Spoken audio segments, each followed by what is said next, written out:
We keep talking about social revolutions. They need to have somebody who triggers them, and you need leaders for this as well, because this is basically a big upheaval that one is talking about. The process of change has to start somewhere, and it has to have people who sustain it. It has to have people who believe in it. Now, at this point of time, I can look back to 1975 when I first wrote anything at all about girl children. And it had taken me till then to recognize that this is an issue. And look forward from there till today and say, well, not too much has changed. And yet, at a policy level, many things have changed. There was no real policy then, and there is one now. There were no specific schemes then. There are some now. They're not perfect. They're bureaucratic. They are backed with some political will.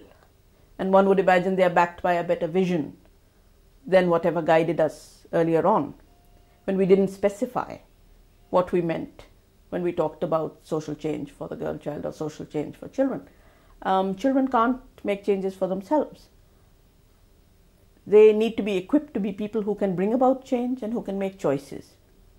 Nobody can consider themselves empowered until they come to a position where they can make a conscious choice. And a conscious choice is either an informed one or an uninformed one. The best ones are the informed ones. Children haven't been brought to that level, whether they're boys or girls. A lot of choices are made for them. What you need now is a new set of choices. Now, who is supposed to make them? I think that it's a challenge for our socio-cultural leadership, for those who lead opinion here, for those who consider themselves role models or who find themselves to be role models, to recognize this. And I have a feeling that, as in the past, this is not going to be only women. It might be mainly women, but I don't think it's going to be only women. It needs to have a conscious set of people who say, this is not acceptable. We had that when the movements against caste restrictions and caste injustices began. We've had it in movements for land reform. We've had it in different aspects of our social and cultural fabric. There have been movements for women, and there are now movements by women.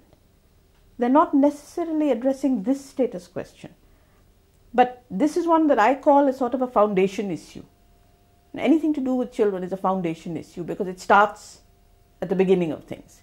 And if it doesn't take place, there's not too much that you can do about it later on. So what is the tangible silver lining in that case as of today? I would say that small body of people who are bringing about the changes that are getting reflected in either policy or demand. And that small body of people may include some bureaucrats, it may include some politicians, it may include some NGOs. It should include more people who are in public life. The issue needs to be politicized in the best possible way. How does that happen? Because children are not voters and they don't form part of a vote bank or something. How do they become the focus? What happens? It's a conscious decision by socio-cultural leadership. It really is. I mean, I could talk about something else. I'm interested in a number of other issues. But this one disturbs me now. And I think that when you have positive disturbance of your own conscience, you tend to do something about it. You can't turn your back on it too long.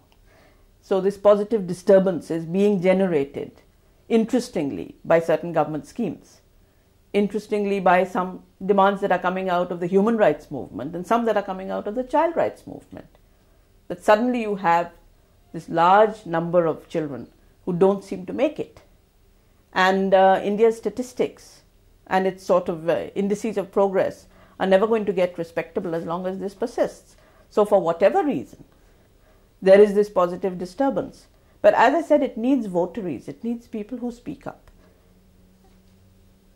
It might start with one person, I don't know. I'm not sure that it's one of those issues where we need a Mahatma. But as a matter of fact, the Mahatma that we did have did speak about this.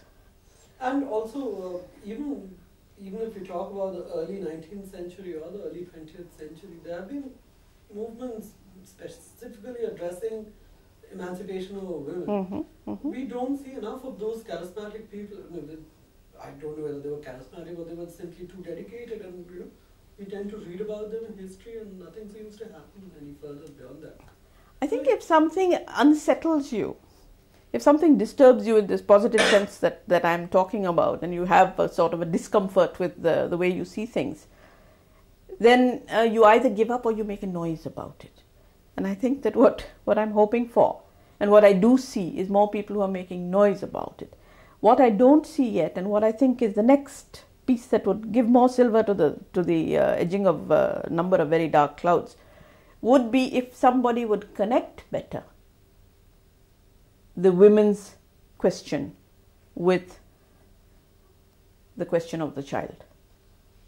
There's an empty space between understanding of women's emancipation or women's uplift and empowerment or women's right as people and the child's right as a person. And if that child is a female child, then the two things get compounded. That connection has to be made so that the energies that there are for human rights as well as for women's development and women's empowerment connect with each other. And this large number of girl children in India are waiting for that connection to be made.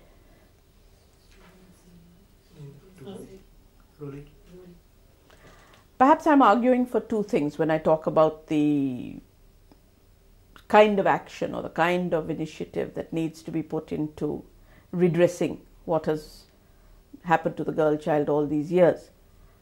On the one hand, I'm talking about passion. There needs to be some passion in the effort to bring about a change.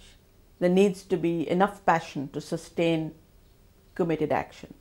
On the other hand, it is not something that should be relegated to a sentimental or a welfare sort of a level of our attention. It's not a question of sentiment, it's a question of justice.